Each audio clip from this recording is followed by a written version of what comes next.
Ndumiwe. Kanino Kaseme vuga nta mugabanirwa n'ijambo. Oya reka nakubwire rero ikintu gituma jewe na Waka Light hamwe na INYISHU Media tugomba dufe ni wewe. Aya majambo gumusokorora ariya kwa Sauda wa watu aigota mtu ya matete. Mimi niko dadasutwa. Nimemwona gapo. Sasa okay. Mtoto mwanamke. Leo hii mimi nataka kuoblige kwa sababu sitaki vitu ya vurugo. Ejo uzofata umwanya ugende kwa kesi umurondere Sauda umufukamira umusabike igongo. Nico kintu nyamukuru mbona. Kuko urumva ibintu byo gushwana muri vide Waka Light na INYISHU Media dushwana ibintu by'urofa amajambo gusa y'ubusutwa. Wewe nuri umugore wanje. Nakuelewa. Wewe nuri umugore wanje cha kwanza nuri umugore wanje nuri umushikanje. Novuga ko uri umushikanje nyene nuko ariko ku kazi. Merero amajambo usigaye uvuga kabisa yerekeye umuntu kanaka. Urazi ko Sauda arashaka kwitwarira. Hatize mama arete convocation nene nakibagira umusengo na convocation erakavuze bakubwira ati ukuri guca muziko ni gusha tena ukweri unauma kandi je ako no bimbwa no bimva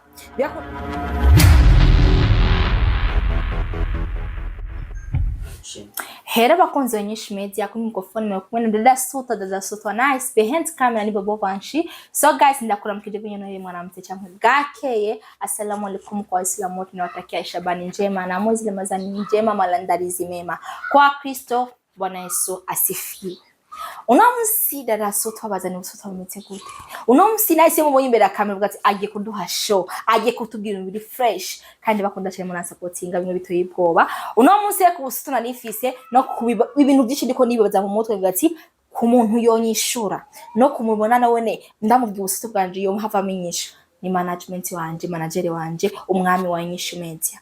So cyangati uno musi ndamusaba nabimusabye kuva Medi arabinyemerera uno kumusikurwa ni harata cyangati uwo macha kiganira bwati no problem. So reka tumwakire imbere y'ubwami bwiwe bwa INYISHU Media. Karibu. Asante sana mugabo usigaye uvuga cyane hamwe uvuga amata nduma simba. Yani mimi niko dadasutwa. Unaongea paka amata ananirukia mu macho. Si ndiko ndavuga ngo hoya amata. Nasikia kitu. Wana mimi kama niko nawasha kwa dadasutwa. Kibazo unawashwa na nini? Kandi usigaye ufite tujambo twinshira. Ya. Umwami wa INYISHU Media. Acha niko nakuleta tu hivyo. Mimi umwami kazari. Au ya. Naona nataka kwa kama Waka Light TV. Wewe yampataga. Management uyu muri kumwe ni ndamufise gusa ntaragira ko ndamushira ku mugaragaro. Hariho Queen. Queen. Okay. So wari wewe nawe. Nuko muvuga Sauda jano ngumamura Sauda na Nice ni beef. Okay, ndamukitse bakunzi bawe n'abakunzi b'ubwami bwa INYISHU Media. Yani bakunzi ba INYISHU Media mumeze neza twebwe turaho turakomeye kabisa. Hama imisi myinshi cyane gusa ibikorwa nyene bikora dufata. Uraje umuntu taramenya gutunga umuduga, kucuba ukipa nibindi. Hama ikindi naco nagomba ndabibutse yuko ntare ari mu bihe bibi cyane ariko gusa vuba two turaraba ukuntu tuzomuserukira ko ajya numubone ati je sinjya ku makamera cyangwa ikibazo cy'abana cyavuga ati ngo X-ray bagabane telefone avuga ati ngo nare ko utariko ramukurikira nare ngo nare yayo ko yari uri Tupac mu Rutana ugabo n'urwa mwitaho uvuga ati kumwitaho ndamwitaho kubera singombwa ko mbaga ibintu byose tubishe mu kamera gusa vuba na Jenzo cyashikiza amahezita afise kugira bamenye ati ese ndiko ndamukurikirana cyane. Okay ama ibindi navyo vraiment ndabakunda cyane abafana ba INYISHU Media. Musigaye mudukurikirana cyane na amakomantere nyene menshi abari mabi yo kudutuka gusa. Okay uko je kubusutwa mfise mu mutwe sino bivuga byose sanwe mpuze nk'amasaha 10. Wewe uni manager tweka tureke ubwami bwa INYISHU Media uni manager wa King of Waka Light TV. What is down? Manager wa King of Waka Light TV. Nawe cyongereza muri no miss ukibenagura ko. Okay. Magisteri unajua kwa Kiingereza sana. Mana umwami wacu reka tubanze twagago busobanze bumve ko harakana ndashaka kukavuga. Iyo ndakigumije mu ngumenga ngoma ngwari. Uri manager wa King of Waka Light TV ariko ubu nta bikorwa two turabona bimeze gute we na Kestani burya hariho yantuze yagihari dollarship kweriki kuva guhaye umuduga abo nta kintu cyane tukibona nta muziki ntaki what happened? What happened, man? Yeah.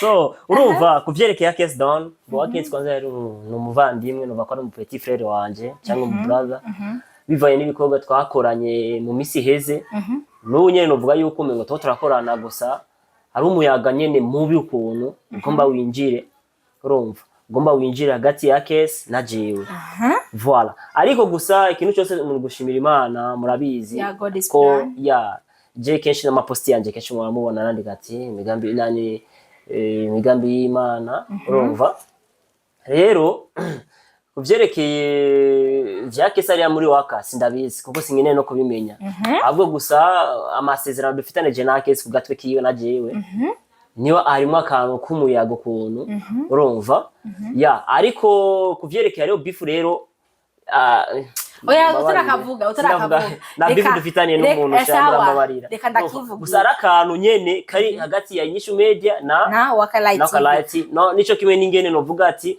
arakandi arundi muyaga mubi uri hagati jewe na wewe na jewe na case kuko mu gihe INYISHU MEDIA na WAKA LIGHT tumvikana urumva ko n'ababosi ntibokumvikana oya na kampuni kanaka nizo kumvikana sisi kuruka vyonje niko nakuelewa hapa hapo kisumesema ulisema kama king of WAKA LIGHT TV ni your brother ni kakako kwa kawaida tunakuwa tunajua kama ni ndugu mubamuzi na nyekuri byinshi dadi nimalize kwanza swali utanisema utanilia radhi kubera tuzi bwa ati ngo ni mwene wanyu ubuzi ibintu byinshi uko byaje imbere ya kamera yuko akazidani bakundana na Sauda Sheto au kanu cyo kitu nta matakizi hama hirya nabonye ikiganiro bakora the first time unani umwami wa WAKA LIGHT TV yakoze kana yihakana Sauda ibyari rero akase yihakana Sauda wewe ndi manager wiwe ivyo abantu bose barapoza abantu barakira ama commentaire yo akesuri imbwa akesuri maraya akesumezuku ama commentaire ayo ubu tuce tubone kandi kiganiro muri WAKA TV bakora Sauda garutse ngo ntandafise je nanje nk'umukozi waragiye Sauda ngo ntandafise unakumva ngo Sauda ngo na mimba kandi nawe none Sauda afisinda Sauda arafisinda kandi nawe ni mana nu brother yateyinda ubasutwa kweli sasa tuvyihoza ivyo jewe gusa umuntu uvuga nabi nataraguse mu kuvuga ukuntu navuze ati ngo ariyo beef ya jewe na case cyangwa ariyo beef ya INYISHU MEDIA na WAKA LIGHT byacitse gusa mugabo yari ngombwa ko ndabivuga mugabo gusa ikintu kiri mu mutima nyene rimwe na rimwe je ndo umubo rero bisaba yuko ko mvugisha ukuri ariko gusa arakana katagenda neza hagati ya INYISHU MEDIA na WAKA LIGHT ako nako kuvuga ati Sauda afisinda cyangwa Sauda dafisinda arafisinda ntazafise yes or no gira abakonzi ba INYISHU MEDIA kuko ari kiganiro nakoze babenshi baravuze mu commentaire bamwe barashigikira nde bashigikira Sauda abantu duhukurire rero nkawe duhumuco Sauda reka ndakubaza Sauda dufate kwa afisinda we bikujyahe ntibinjya ikiko kiranja nka dadasutwa nuko ari karabihisha noke nandafise bikujyahe wana bivuga ati ngo Sauda ko na mimba afisinda rero jewe ni nawe ukeneye inda rero mi atani ipate nibisanze ni ukeneye rero uko sindi nguma kaninomi kaseme vuga ntamugabanirwa n'ijambo oya reka nakubwire rero ikintu gituma jewe na WAKA LIGHT hamwe na INYISHU MEDIA tugomba dufe ni wewe aya majambo gumusokorora ariya kwa Sauda wa watu agikota mutu ya matike mimi niko dadasutwa Sauda ari mukobwa wo muri industry umaze na jewe narakomeza basha musaza wanje ntiyaho timwe ariko yarabonetse kwetu if mwarahaje kwera namaze kwinjira muri industry nahaza muri industry ni mwandi bwahamenye re Sauda yaramanyitaho reka muri industry Sauda arafisinda wabivuze arayifise rero gwati ngo je na WAKA LIGHT TV ngo je ndagwa muteranya si jewe sasa we nice uko inge mu bitonya bikutizamisha kwa nibinda ariko kuvugisha ukuri birakenewe mugabo kuvuga ati Sauda arafisinda ivyo bindi vyinyuma rero ugumuvuga mara mama ngo Sauda afise abana babiri mara mama ngo yavyari iwabo birakuraba he bari ivyo canke bari imikino yiwawe oya Sauda arafise umwana Mr Kima views ya mufeki Sauda arafise n'umwana ngira afise nkayo bafise yiga afise nk'imyaka 6 atarita naramubonye umwana bakonze INYISHU MEDIA naramwiboneye live wamuboneye naramubonye mama mimi ko dada Sufa nimemwona sasa okay mtoto mwana leo hii mimi natani kuoblige kwa sababu sitaki vitu ya vurugo ejo uzofata umwanya ugende kwa kesi umurondere Sauda umufukamira umusabe ikigongo nico kintu nyamukuru mbona kuko urumva ibintu vyo gushwana muri vide Waka Light na INYISHU MEDIA dushwana ibintu vy'uburofa amajambo gusa y'ubusutwa we nuri umugore wanje nakuelewa we nuri umugore wanje cha kwanza nuri umugore wanje nuri umushikanje novuga ko uri umushikanje nyene nuko ariko ku kazi me rero amajambo usigaye uvuga kabisa yerekeye umuntu kanaka urazi ko Saudi arashaka kwitwarira hatizora mama arete convocation nene nakibagira umusengo na convocation era kavuze bakubwira ati ukuri guca muziko ni gusha tena ukweri unauma kandi je ako no bimva byakunda ndamini mufukamiye mimi akesi basi uzoca mu telefone yake uzoca umubwira akesi umusabe kibongo never kubera urabona INYISHU MEDIA niyo kwinjira mu beef na Waka Light kandi ngo n'ivy'urukundo vy'uburofa nuri umugore wanje ingone mugiye ko muri compra je nice darazuta ho no bimva kuko ndiko mvuga ukuri none akesi naje sino kwemera amia kuna ko yambye ati ibiganiro vyose wigeze kuvuga akesi ukamuvugamwo Sauda ndabifuta urazi ko bimwe bimwe narabifuta bifuta rero njinjezo bandiko ndahomba ibyo nabakoze ishimira ashakira dushigikira aho rero uhitemwo kimwe namaze guta nshaka gatabu uyu mwezi wote nshaka gatabu na nini namaze guca amahera menshi cyane sijya sani sasa ubu mushara wa ndibaza usigaranye bari 220 sawa weka kitu sina kijisemea Sauda sikona mimba ntakuvuze kukwirukana macenda kwirukana vrama hakuna shida njendo bakubwira ati ubandanyije no kuvuga ibiganiro vy'abandi bitakuraba mimi by'ubeshi cyangwa sio uongo ni Sauda rafisi kweli Sauda you are pregnant Sauda fise umelala nayo nje umempatiaga mimba bakundanye na naye akesdan wayimuhaye iyo nda ninda byivuge atari koresha umwe akoresha itabi koresha umwe yako yavugiza mu kiganiro yavuga ati yavuguruje kwera ngira ni biturire ariko je nta biturire njya mwezi Ramazani harageze na uko mwana wa Kiislamu mwezi Ramazani ariko naende mimi Sauda sinovuga umviriza je Sauda sinovuga ko afise inda cyangwa aratayifise kuko sije ko natumba ko givoazi ifi mbona alifungwaga mashini mu kipindi akufungwa sasa warayibonye mimi kwa gana biona pale kama iko nayo abakunzi nabo ni wamufata amaguru rero kugira bayimutere Woko gumusisitiza sana uvuga ati ngo Sauda afise inda mimi niko mwanake mwenzake ndabibona kuko tubona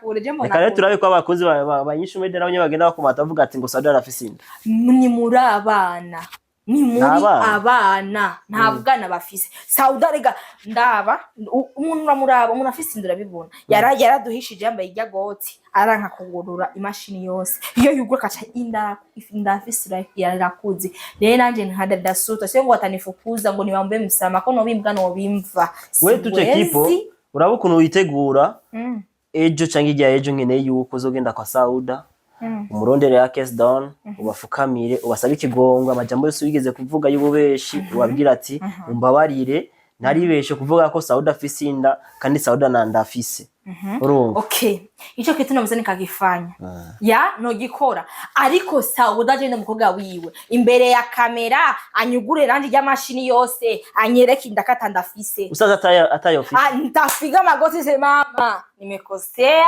I am so sorry basi je rero nkibaza kugira save mbura umuntu cyangwa ndeme muri video imbabazi ariko bisabe ko mbona igenda ya Sauda nabirabe fresh kundabe mbwati ntanda afise uko inda afise ntisi yo guhisha yamaze gukura urumva je bijya ngo ahisha yamara makanga anyereka niyo nyinshi nahise naniyo na misi na mimba uko akadakiyote tukaze kari yari yafise gasetse pako kuno munda agataye kirundeze keza ariko maze kugenda irakura yamaze kugera nkunga no yiyobeko nubwo ati yahaze umuceri nkasanga atayafise mama ntabiga amaguzi se mama mangu mama Waka Light TV I'm sorry nimekosea ubusota bose nimbere akabanza bishirako data ariko hadosanga afise inda basi sasa bizane nivo ama ikindi naco kuvyerekeye yake sinaje yewe singene ko bizoja kandi ku mugaragaro cyane tubishire ku mugaragaro nyene bizohera nk'abagabo urazi by'abagabo mu bagabo nyene nimejidanga kusema hata kusiata na yapo baadaye utaza kuuza kusokorora usuta sinenere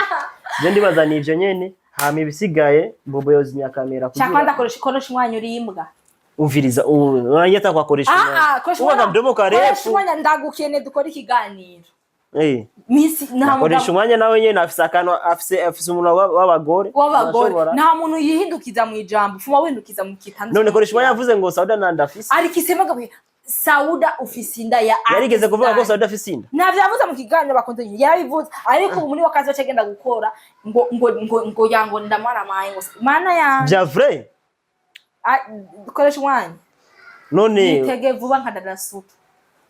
Shani hatari kwe nani bobo zimisha kamera Bobo zimisha kamera lakini Busuta bado butaendelea. Ibyo gufukura ntafukua. Ibyo bavuga ati nice ngere gusaba imbabazi nzosaba imbabazi mbonye munda kwa Sauda.